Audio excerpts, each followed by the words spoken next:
Good afternoon, everyone. Thank you so much. It is very, very nice to have you here again.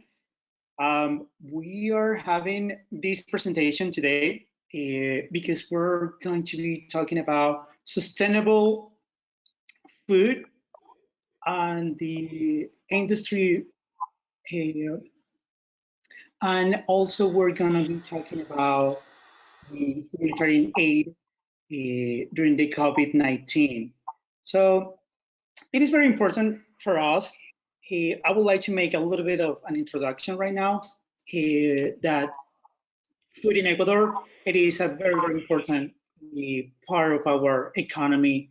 I was making the research and the food industry or the agriculture in general, it is in charge to have 28% of the labor force of Ecuador, which is very, very important because in difference with other countries, Ecuador it is a destination for people who is seeking to live in another country where the food is fresh. So for that reason, we have invited in this roundtable to Esteban Tapia, who is a professor from Universidad San Francisco, Joanna Jacome. Joanna works for the program for small donations. In Spanish is pequeñas donaciones for United Nations. And also we have as a guest, as a panelist, Pilar Eges Guevara. She's a researcher, she's a manager, she's an educator for over 10 years. She has a lot of experience, and also she made a she have made a couple of documentaries which we send the links. Probably if you have chance to watch them between yesterday and today, so you will have the chance to talk to her today.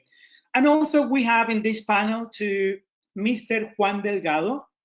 He's an expat living in Ecuador since 2014.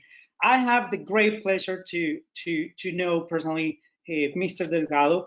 He has been doing a great job in for his community. He lives and works in San Lorenzo, south of Manta, and uh, the people from the community uh, feels uh, a lot of appreciation for him. So I'm happy that you are here. Uh, First, I would like to start to explain you a little bit. Probably our attendees they know how this works, but our panels we're going to be talking basically about your perspective about what is happening, what do you do in your day-to-day work, and then we at the end we will have some questions, and the questions for our attendees will be in charge of Jason Hench. He's an expat from California. He has been living here in Ecuador for more than 12 years, and he's the person in charge who will be helping in this occasion.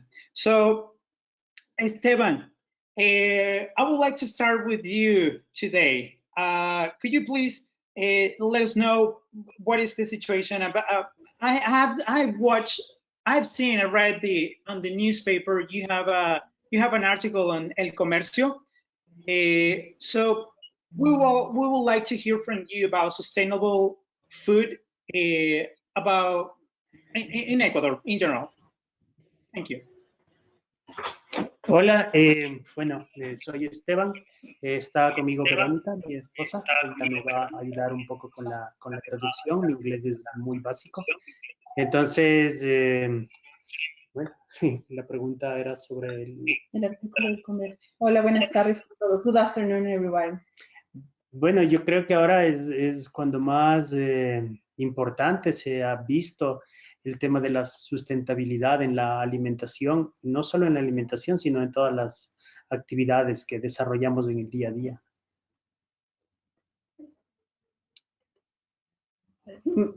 Marcos, I have a question. I don't know. How do you want to proceed? Do you want me to translate, or I don't know. What are your expectations about? It will. How we have worked in the past is just like if the person speaks for at least 1 minute, and then you can make the translation. So then we will continue. The time that we have it is 10 minutes. So I would like you to keep that in mind, and then just be precise on the facts. Okay.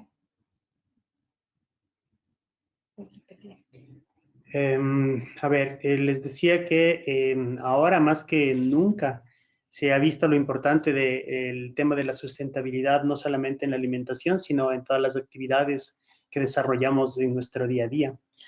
Well, he's saying that today more than ever is like really important to become aware about sustainability and all the activities that we conduct day to day. Y concretamente en la alimentación tenemos que tener en cuenta que el 70% de la comida que comemos, que nos alimentamos, es producida por pequeños campesinos. And 70% of the food that we consume here in the urban areas comes from our rural areas and from the indigenous communities that we have. Y ese es un problema que hasta ahora no se logra resolver. Justamente el día de hoy, por ejemplo, salieron nuevas regulaciones para el transporte de alimentos que están más enfocados hacia las empresas que a los individuos. Y ahí hay un problema para la agricultura familiar campesina. And that's a challenge that we are facing now. For example, today there's news related to how all the transportation policies are around to the big industries instead of focusing also in the small farmers that we have in the communities. Y entonces es cuando aparece la importancia de las redes cortas, de cómo nosotros como ciudadanos, como cocineros, como profesores, como hogares, nos vinculamos a las redes cortas y a estos circuitos que pueden realmente abastecernos de comida de verdad.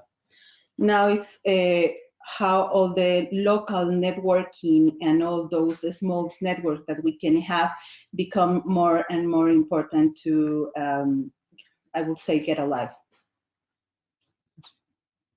I have a question here. I'm sorry to interrupt, but I mean, you have the great opportunity to educate because you teaching from the university. So what is the approach right now with the students?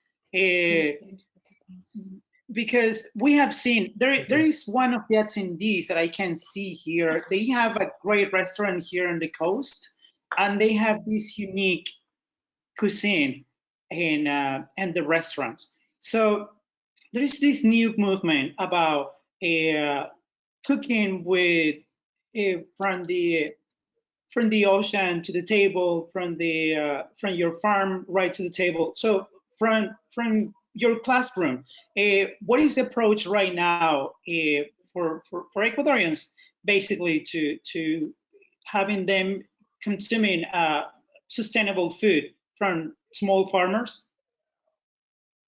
Okay, give me a second so I can translate it. The question.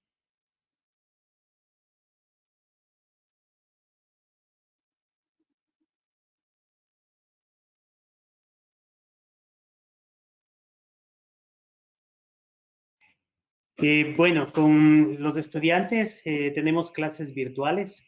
Yo me proveo de ingredientes y la ventaja que tenemos es que por estos circuitos cortos podemos hacerlo de nuestros vecinos que están alrededor de Tumbaco, alrededor del Ilaló.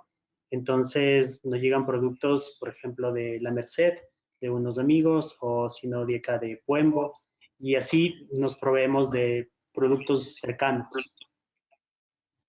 So now in the quarantine, we here for our family, we buy some foods from some local, I would say, organizations that are related to the local production of different products. So that's how we get all those foods, so Esteban can prepare and can produce all the virtual classes that he's having in the university. Y lo que no conseguimos, que está muy próximo a nosotros, lo hacemos de pequeñas empresas que están haciendo ahora entrega a domicilio. Entonces, tratamos de inculcar esto a los estudiantes que pueden dinamizar las economías pequeñas, haciendo compras selectivas a este tipo de empresas. And the products that are not available in those like little farmers, we also look for like local industry to buy and obtain those foods from them. And Esteban encouraged all the people, especially the students in his classes, to also buy and try to buy local.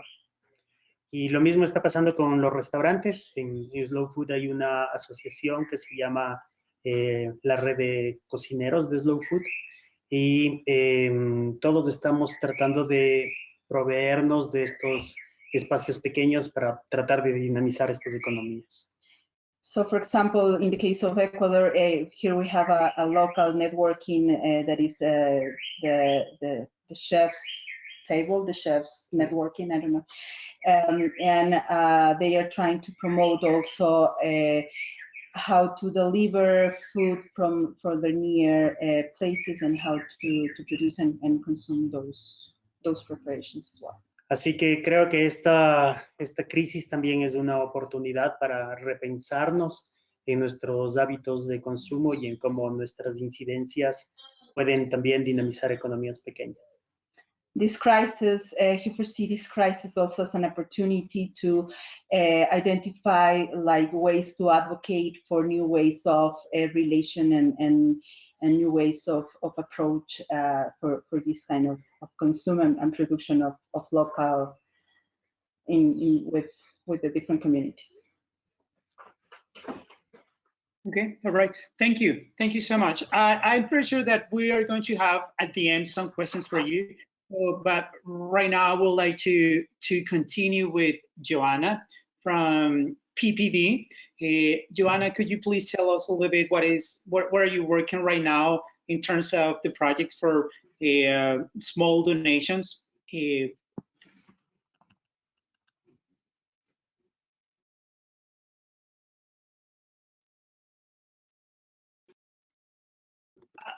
cannot hear you, and let me see.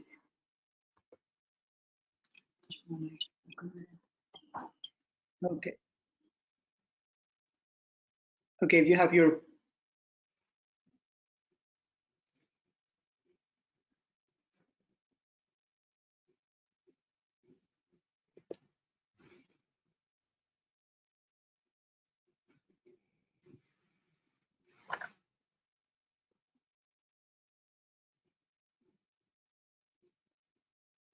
Okay, we're fixing this right now. So we're going to continue with Pilar until we get fixed Joanna's microphone.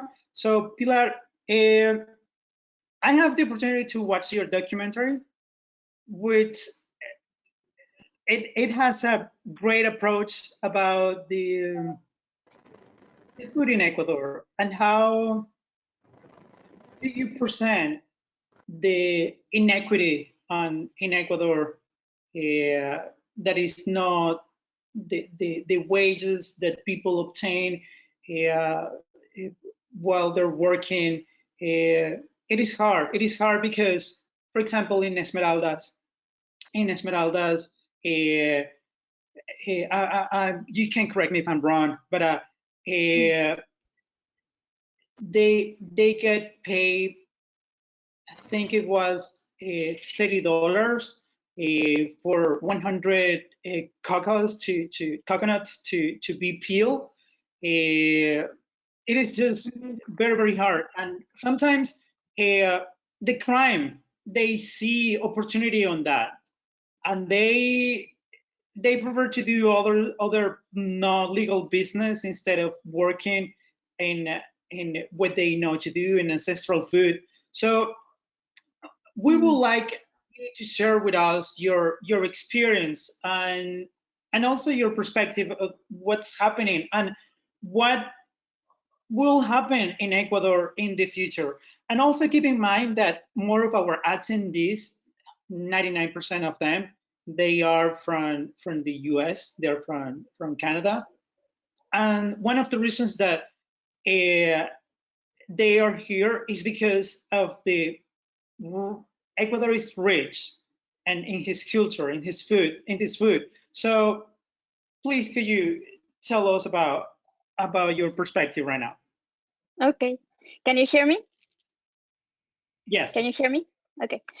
So yeah, I think in the context of this crisis, what what I try to show in my documentary Raspando Coco is that what happens when the foods that are local become popular outside of that local area. So that's what happened with coconut. It started being shipped to big cities like Quito and Guayaquil, and used to make foods that are industrialized products, like, for example, granola or cookies or things that are geared towards the urban consumer.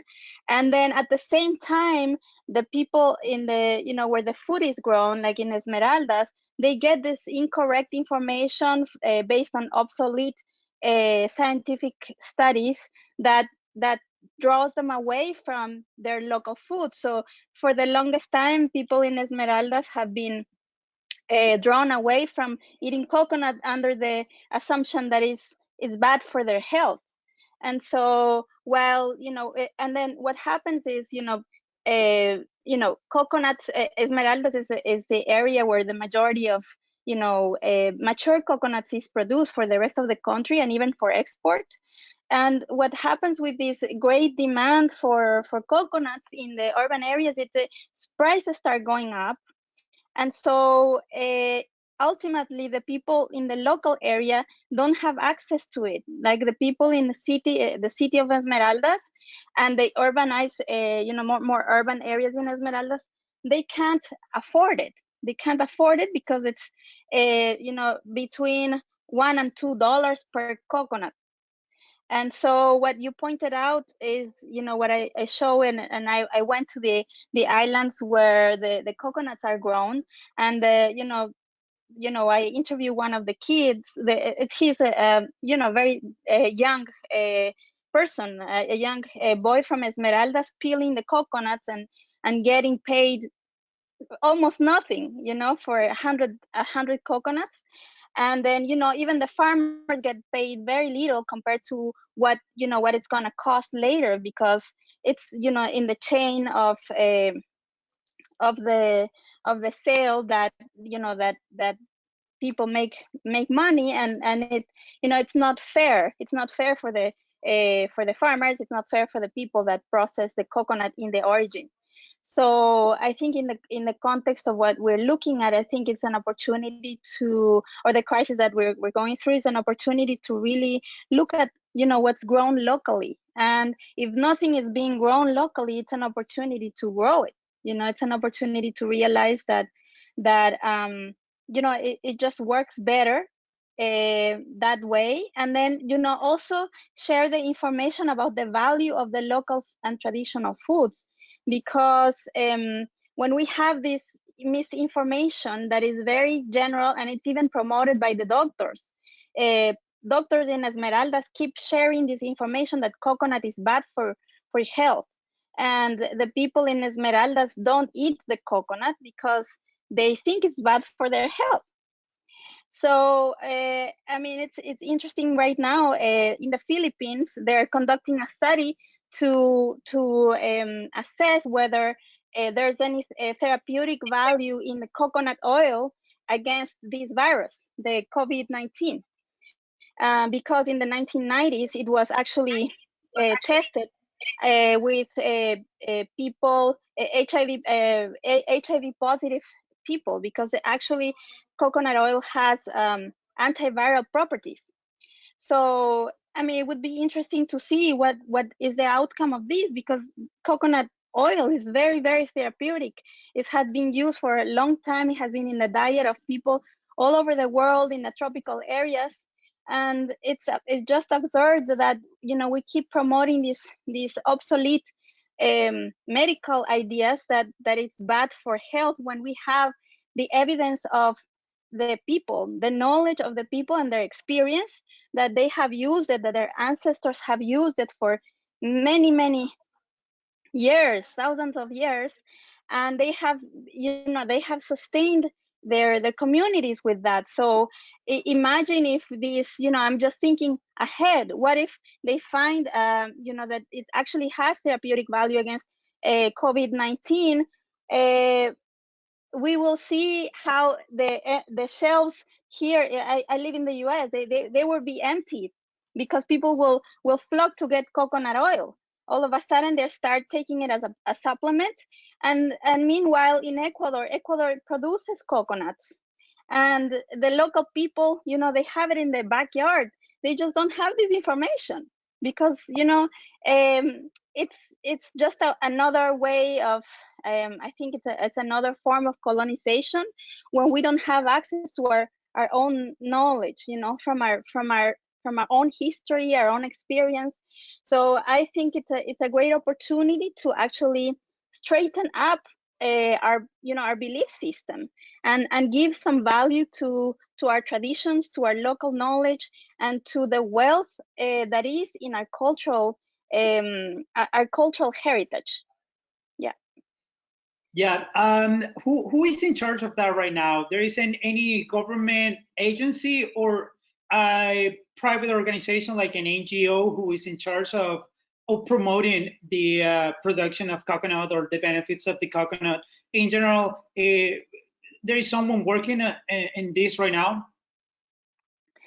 Well, yes, I mean, it's supposed to be el Ministerio de Patrimonio. I think there's a specific section there that, you know, they do some work with that. But I think, you know, there's a lot of initiatives, like Esteban has you know, a great initiative in terms of, you know, recovering ancestral recipes. I've done some work on that respect as well.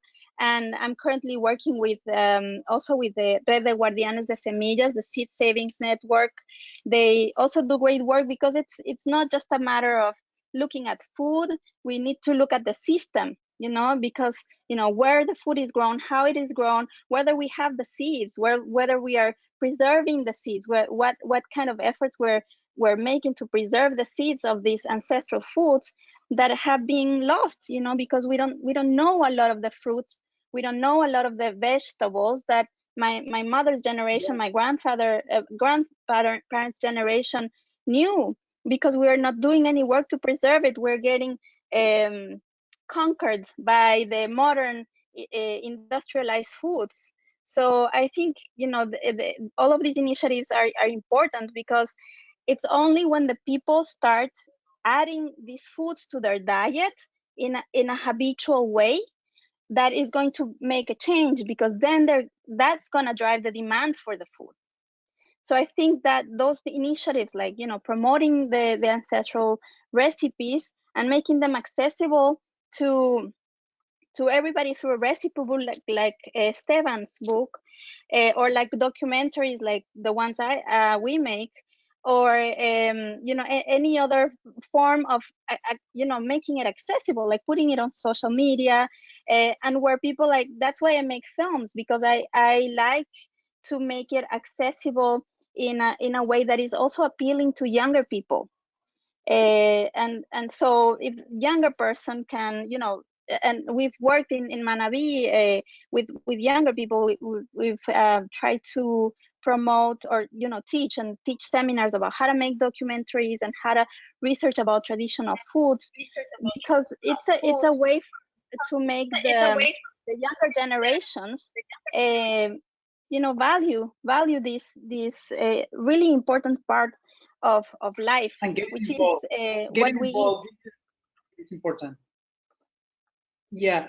I think it is a great initiative, and I'm pretty sure at the end we were going to have some questions for you as well. And also at the end, we're going to be sharing the information from you if any person is interested on contacting you, because I think it is a great initiative. As I said, Manabi, and there is other parts in Ecuador that is very rich. And Chef Esteban, he has this great book as well. So we're going to share about it later, but for now, I would like to continue with Joanna. I know that we have fixed that problem with the microphone. So, Joanna, could you please tell us about the what is in charge, what are you doing right now, and basically what is the purpose of the organization that you work in this COVID-19 times?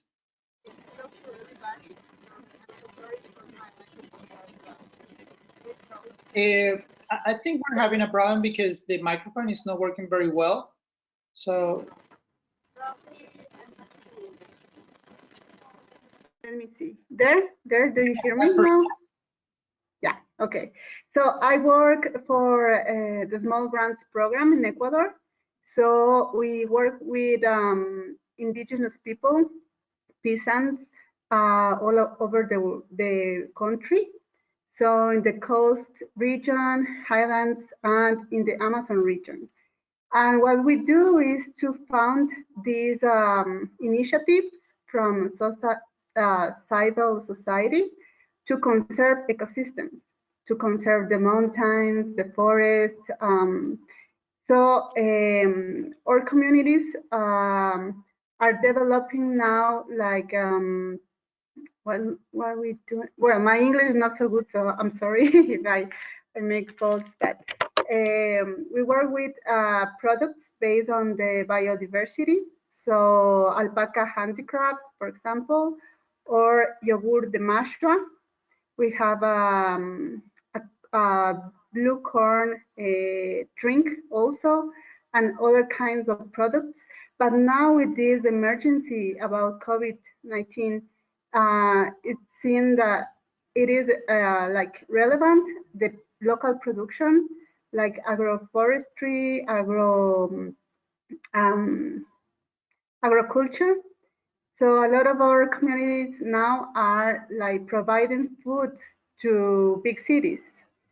So our worry now is how keep them safe and not to be exposed to this virus. And also other communities, as in the coastal region, they are trying to change their strategy to produce their own food, because before they were like working in caña or in tawa products, but now they are changing these strategies to produce agroecology products and to cultivate. So we now, as a program, we are now call for proposals all over the country, direct for these indigenous people and local communities. So we are going to try to fund these strategies, no, that are looking for the local food sovereignty and local food production.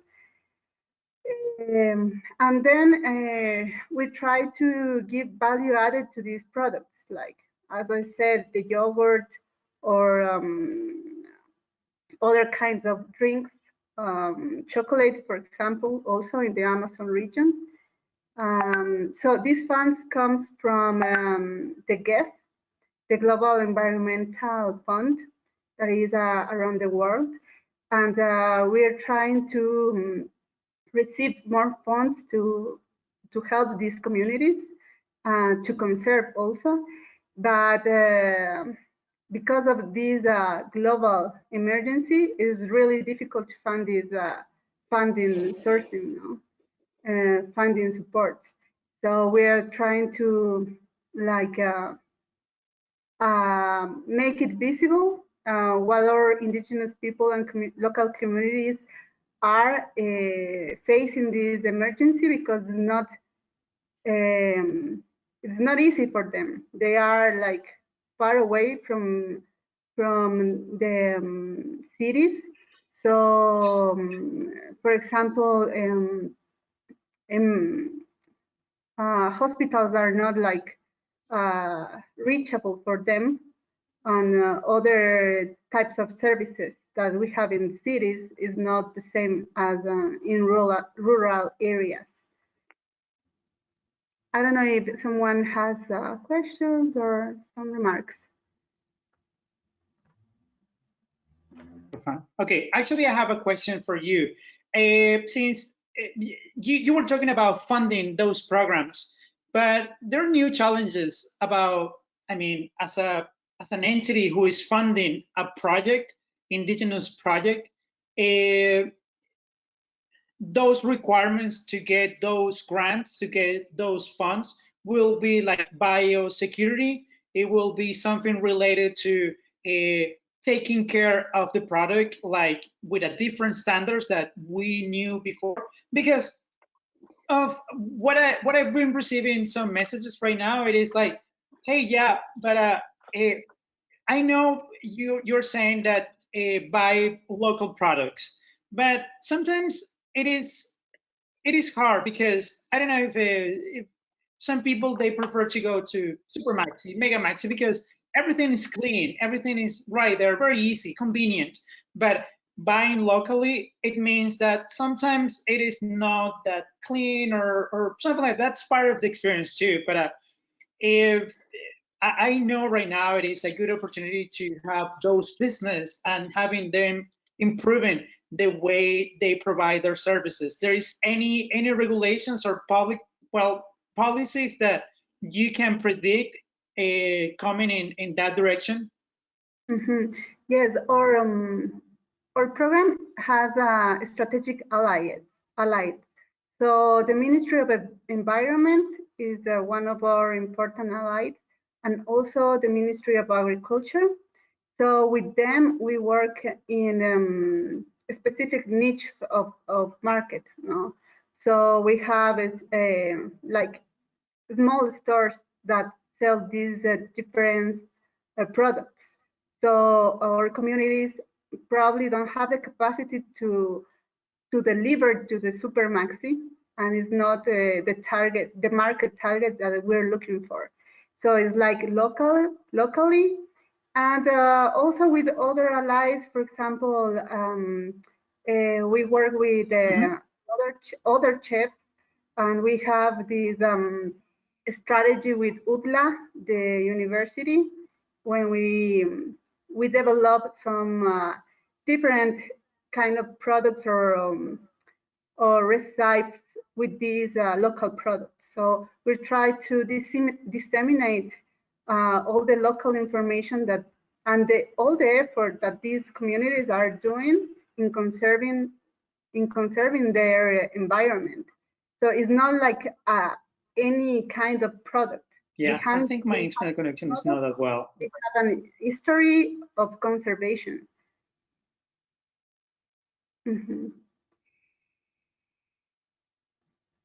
Okay. Yeah. Okay. I think I'm having some problems with my internet connection, but yeah, we're going to wait for the end for some questions from the attendees. In the meantime, I would like to continue with Mr. Delgado. Mr. Delgado, could you please tell us a little bit what is your? I know you are not in Ecuador right now, but you are very involved with what is happening with the local production. You actually have 25 hectares of a farm. You're growing coffee, low altitude coffee. So could you share with us how to be a farmer in Ecuador? What are the challenges and what you can see, what you can tell us about COVID-19 associated with the food industry?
I don't know if we can hear you. I think, Mr. Delgado, I think your microphone, it is the volume down. So if you can help us, because I can see that you are.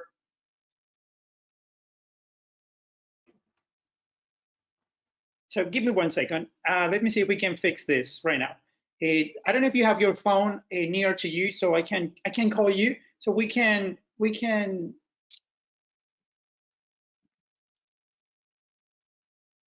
get a better communication. Okay, all right.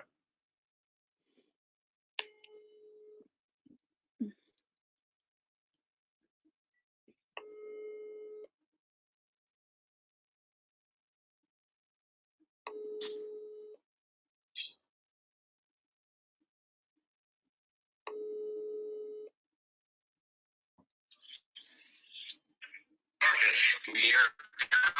Yes, we can hear you. Okay.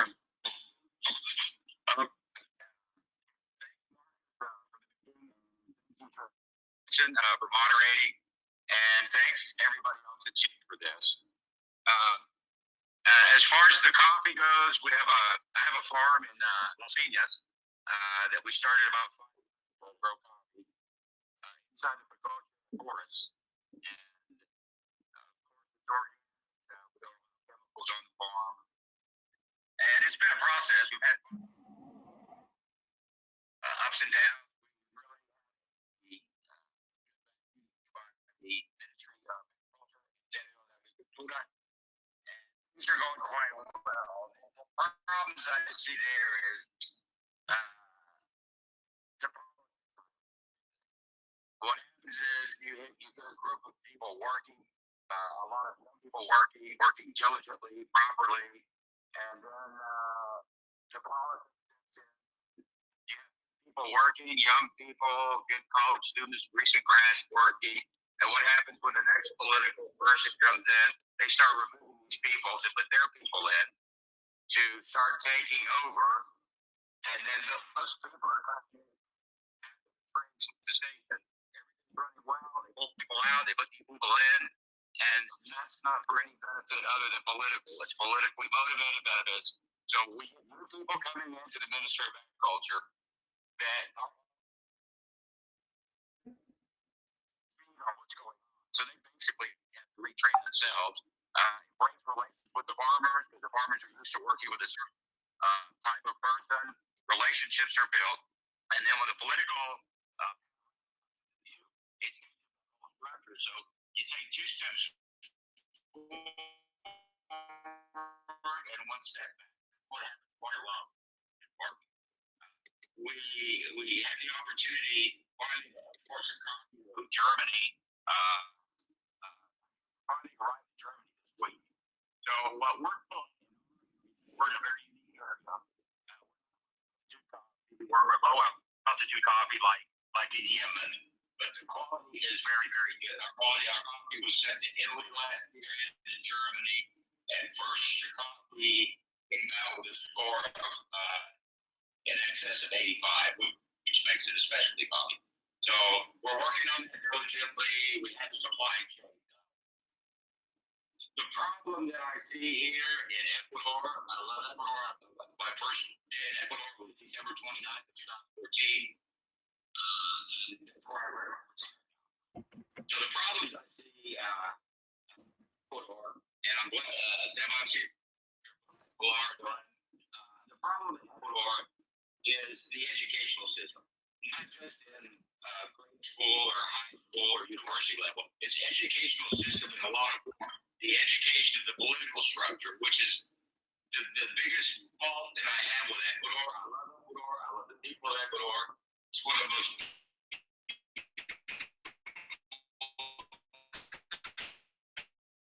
on the planet. I could retire anywhere in the world. Or I should. I did a very intensive study on what moving to Ecuador. And I finally said, I'm moving to Ecuador. This is the proper place to go. I knew a lot of things weren't up to standards that I was used to, but that's a small price to pay to live in such a beautiful, peaceful country. So, with that being said, I focus most of my efforts on education. Working with the high school in San Lorenzo, putting a new computer room in for them, building new classrooms at the school in Las Piñas because we had 242 students in 5 classrooms. So we had to split up the day from evening, the classes in the morning, the classes in the evening. And I got together with some friends from Canada and from Ecuador. We raised the funds, we built the new aulas, and now we have the adequate space for the children. So this is just a personal opinion for me. I think if Ecuador is going to make a profound change in a country to come out of that world negativism that a lot of people look at Ecuador as a third world country, and in some instances and in some aspects it is, but in other aspects it's not. It's first world country. So my main concern in Ecuador to change things in Ecuador is to promote education from the younger levels, to ask and work with the Ministry of Education because the school books the kids use, the criteria that they teach in the schools, in the rural where I live in the rural area, they don't even teach algebra or geometry. The main thing they're focused on is tourism. They have a degree like in tourism, or I think the other one's business. Okay, so you have all these students graduating from high school. Some are qualified to go on to university level, some are not. But everybody is tourist. And look at tourism in Ecuador, maybe 5 or 6% of GDP. There's no outlet for all these students. So the government is selling turismo, and there's not enough turismo to go around in all of South America. What my concern and my push is to living in Ecuador, temporarily being here in the United States, is to go back to the basics of education from the primary schools all the way up. Teach the children to learn. That's the only way the country's going to change in structure. That's the only way it's going to change politically. With the youngsters, if you start teaching them properly, giving them the foundation that they need, that's when Ecuador's going to change. Until then, it's not going to change. It's going to be the same thing. The political corruption is going to continue like it's terrible in Ecuador, the corruption there. I could tell you stories for hours of different jobs in Ecuador, but today's not the forum to talk about that. My main push is we need to get a group of people, grassroots, and start working with the government and with private entities and international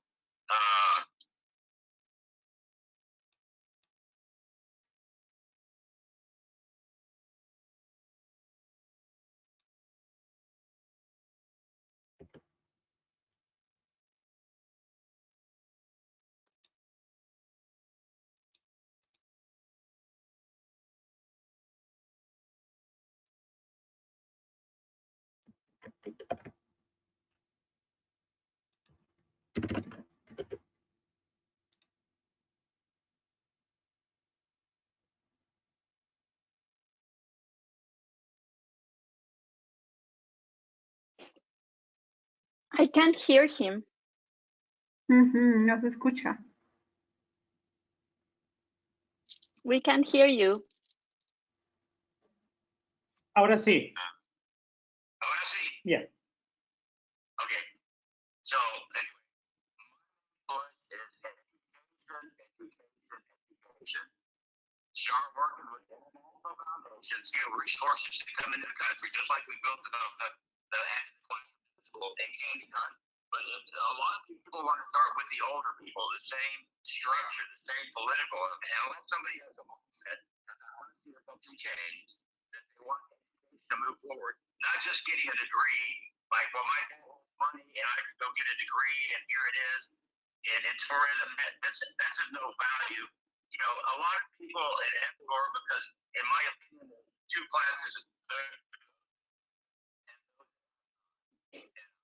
focusing on the ones that don't have, to give them the opportunity. I know brilliant children in a rural area especially, and I'm not saying this is sexist, but especially the young girls. I have met some brilliant young girls from 9 to 15 years old that anywhere else they would go to university, but they don't have the opportunity because they're from the rural area and they're poor. So it's up to us as human beings to try to come up and start putting things together where we can put foundations, we can grants internationally to start giving the lifeblood of Ecuador, which are the children. So I know I'm going away from the coffee a little bit, but that's where my heart is. It's in the young children of Ecuador. And that's the only way that corruption is going to change it in our country of Ecuador. And I want to make this about the virus. The virus is a bad thing. It's killed a lot of people. It's maimed a lot of people. It's injured a lot of people through sickness. But the good thing about the virus is I like to take a look at the 360. The good thing about the virus, the silver lining of the virus, is that now we, as people, as human beings, are getting together to try to change the system. You always have to look at both sides, the positive and negative. The positive in this situation is that people are now starting to come together, sharing ideas to promote a better Ecuador. Thank you. Thank you, Mr. Delgado. I think it was very, very clear, your message. I don't think I have any questions for you right now, but we should wait for the attendees. But I have a question for Chef Esteban. Well, it's not a question. It is because I would like, Chef Esteban, if you can tell us more about the book. The book, it is A Comer, that's how it is called. If you can tell us more about your book and where people can find it, or if you have a link or an email, because we're trying to promote with this part of the initiatives we would like to share, and also we're going to be releasing this full video so people can hear where to find your book. And please tell us more about what is your book is about. Ok, el libro es una recopilación de 6 años de investigación recorriendo el país.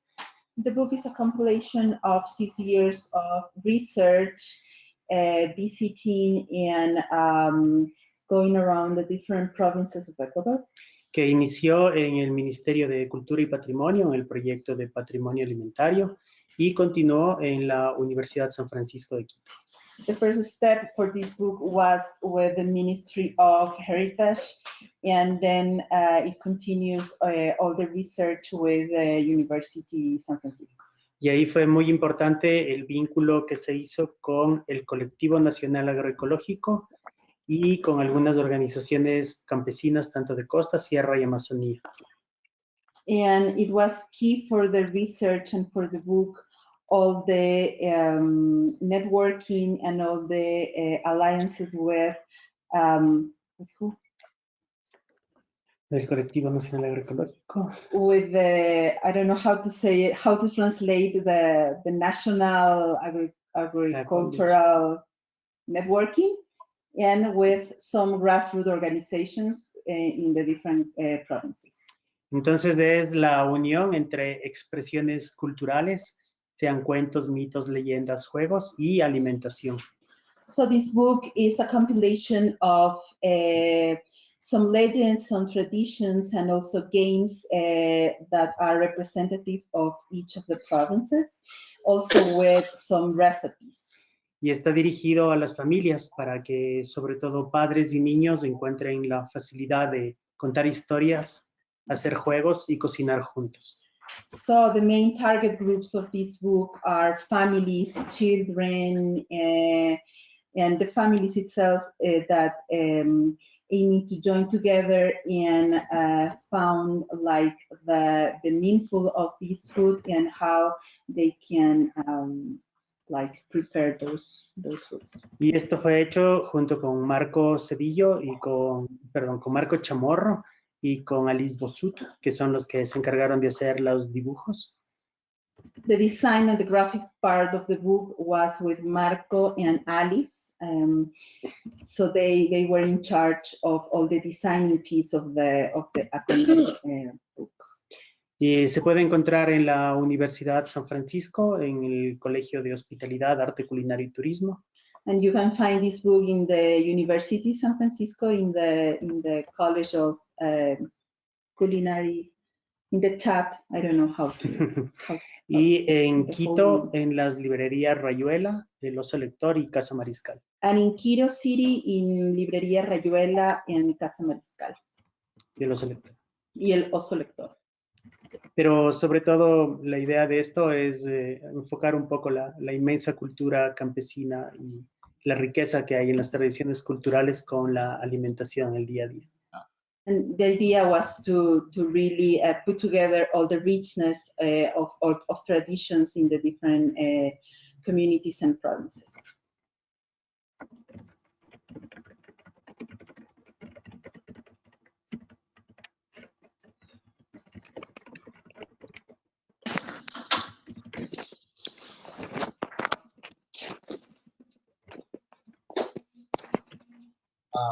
Marcos, are you with us?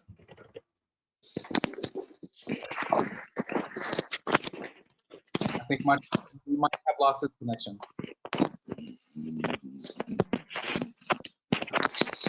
Marcus, have you ever used this other one? This little gray one? This other headphones.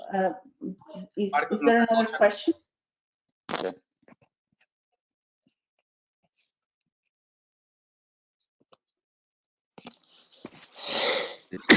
Excuse me. Hello. Bueno, aprovecho solo para decirles que muchas gracias por este espacio. Ojalá podamos seguir conversando tanto con Pilar, con Joana, con Juan, con todos ustedes. Tengo que irme porque 2:55 empiezo una clase en la universidad y tengo que salir corriendo. Okay. So he thanks all of you for this opportunity to be part of this meeting, and he has another meeting, so he has to. Bye. Muchas gracias. Gracias. Jason. Gracias a ustedes. Thank you so much. Jason, do you have any questions there? Yeah, we've got a couple questions from the panel. So the question basically is, I think a lot of us in attendance are expats. We are individuals that have decided to call Ecuador our home.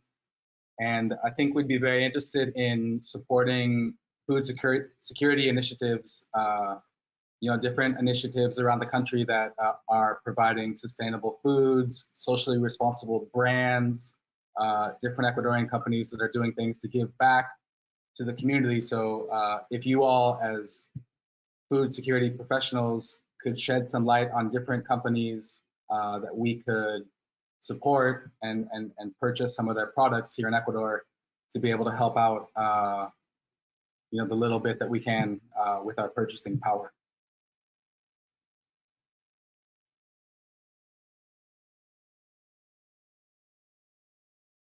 Can't hear you.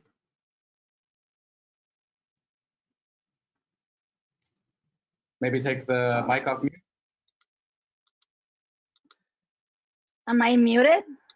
We can hear you now. Can you? Go ahead. Okay. Well, yeah, as I mentioned, I'm working with the Seed Savers Network, the Red de Guardianes de Semillas, and they work with so many different organizations all over the country. So no matter where you are, you're through them, you will be able to connect with people that grow vegetables, and that can bring food to your home. Are you based in Quito? It's a question kind of for the audience in general. I think a lot of the attendees are based in Manaví. I'm also based in Manaví, but yeah. General. So if you can follow them on social media, Red de Guardianes de Semillas, and they post a lot of information there, and they also have information on their website. And I will be working with them. We are going to, they originally, before this whole crisis started, there was a big event called Festival Madre Semilla, and it was scheduled to happen later this month, but they have restructured it to do it online. So there are going to be a series of courses offered. I will be teaching one in collaboration with Javier Carrera from Red de Guardianes, but there will be many other courses online and also webinars. So if you follow them, Red de Guardianes de Semillas, or you can also check on Facebook Comidas que Curan, which is my organization. And they, like I said, if you want to support local farmers,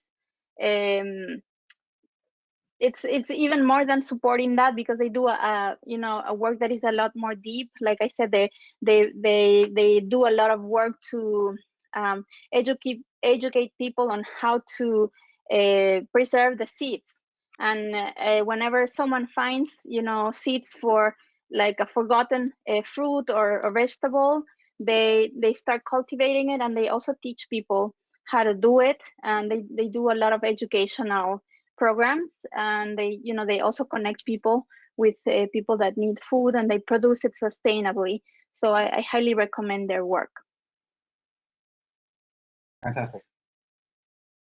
Yes, I would like also to mention that our program has developed guidance manual where you can find these like exclusive products and their contact. So we have shared with you this link from the catalog for the catalog. So if you can share with the audience also, and there you can find these specific products and the contact, where to contact them. And we also have a crowdfunding platform that is called greencrowds.org. And I also share with you this link in the chat panel. So in this crowdfunding platform, Green Crowds, you can see a lot of these indigenous projects that are linked with conservation and with local producing, like agroforestry and agroecology. So you can collaborate with them by doing donations or contact us, and we can like link to you with these families. And in this emergency, because of the COVID, we are also like presenting new campaigns that are the main objective is to support these communitarian activities to, for example, we have an organization here in the Highlands region that they provide food to the cities. So we would like to make them safe and buy for them these special suits or mask and gloves and all this special equipment that they need to be safe. So all these activities are also like in our webpage, greencrowds.org. Fantastic. Thank you, Ana. Mm-hmm. Marcos, do you have something to add? No se escucha. Yeah, I would like to have one final message from Mr. Delgado now that your microphone is working 100%.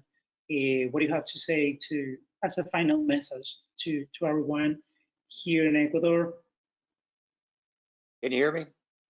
¿Me escucha? Yes. Okay. Bueno, a final message is a message of hope, as it should be. We should have hope that we're going to pass through this hard time.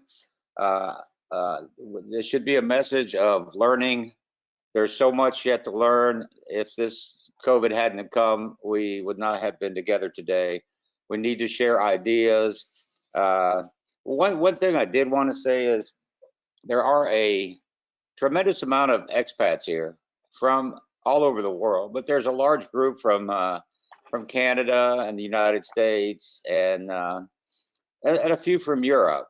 And this is such a huge, huge resource of knowledge and intelligence that's going to waste. I personally know a lot of expats that do want to integrate, that do want to help, that have business experience from manufacturing, from education, from literature. There's so many expats here, and a lot of them want to go forward and help, but there seems to be a little bit of a shaft there, a little rub that's the wrong way. And I think we can, if we can unify the people so they can start having workshops together from all walks of business, if we can use that resource, it's dormant, you know, with the exception of people coming and always asking for money for this and money for that. But more than money, the value of these expats is not in the monetary gifts or help that they can give. The value of all these expats that we have is there in their knowledge and their intelligence that they could share with other people to teach. And that's an area that I think we should get together and try to have some workshops to unite all this intelligence data that's locked up in these different places in Ecuador that's not being used with people that want to share their knowledge. So I think we should move forward in that. That, you know, that falls into my line of promoting education in Ecuador, but also we have this huge vault of knowledge that's not being used. So I would like to say that after this meeting today, if we could move forward, trying to get some workshops together.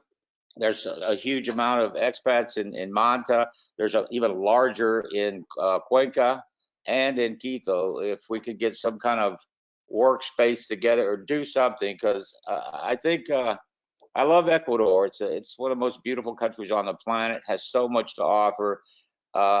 Ecuador could go through the roof if we can join together as human beings, as people, to bring this country to where it needs to be. Thank you.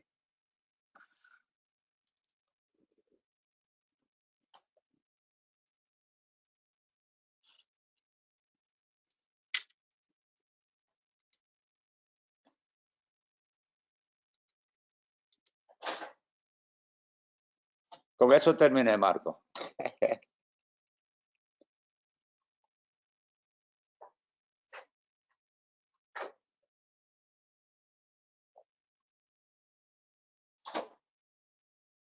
Okay, all right. Well, thank you. I was having a problem with my microphone.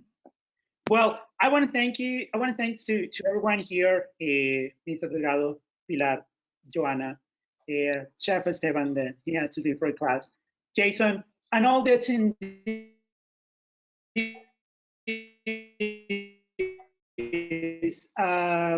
This is very important. Your contact information.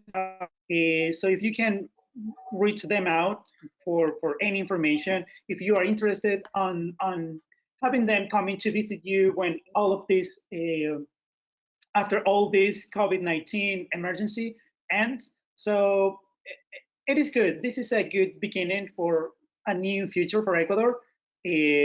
But for now, we're coming to an end. And we will continue with, we will be informing all of you again for our next event. And thank you so much again, Pilar, Mr. Delgado, Joanna, and Jason. Have a nice afternoon, everyone. Ciao.